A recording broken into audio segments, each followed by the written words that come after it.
Okay, let's look at some examples of synthetic substitution. See how this works. So we want to evaluate a of -3 for this polynomial a of x. So we're going to make this little diagram here. It's like a box and a line. Into the box goes your input, whatever you are inputting into the function, in this case -3. Across the top go your coefficients in descending order. So this goes 3, 5, -9, and 10.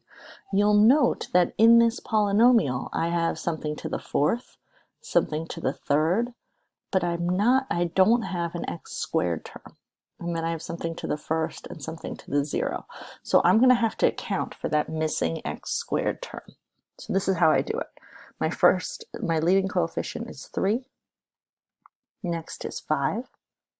And then where that x squared is, or where it's missing, I'm going to put a 0. If you don't put that 0 there, your answer will be incorrect. You will not have done this completely.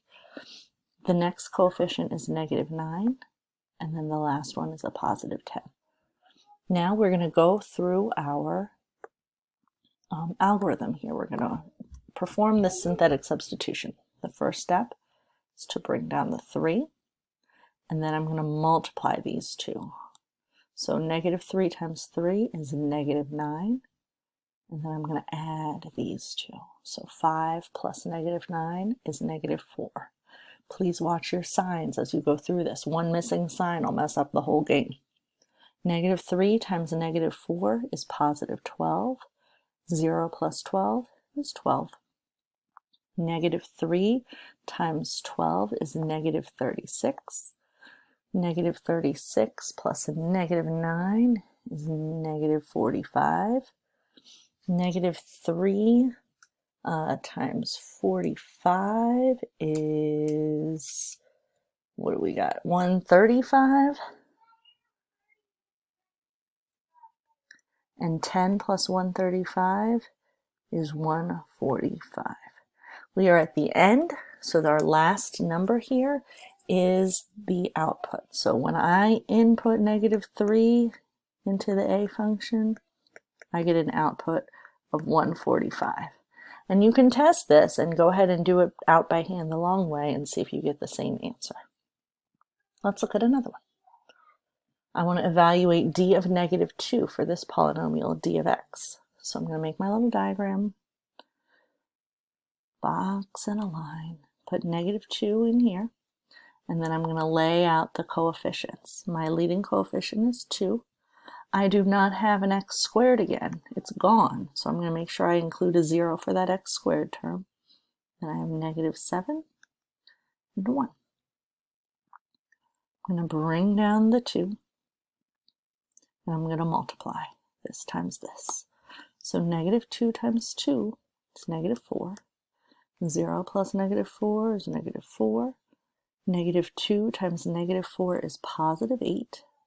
-7 plus 8 is 1. -2 times 1 is -2.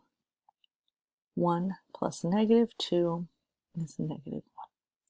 So therefore, d of -2 is -1.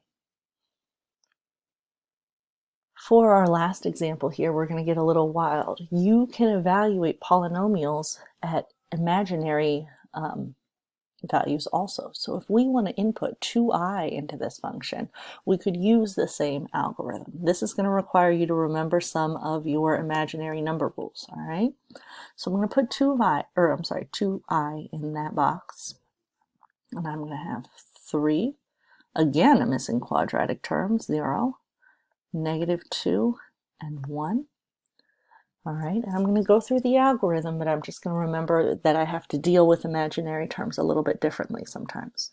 So I'm going to bring down this leading coefficient of 3. 2i times 3 is 6i.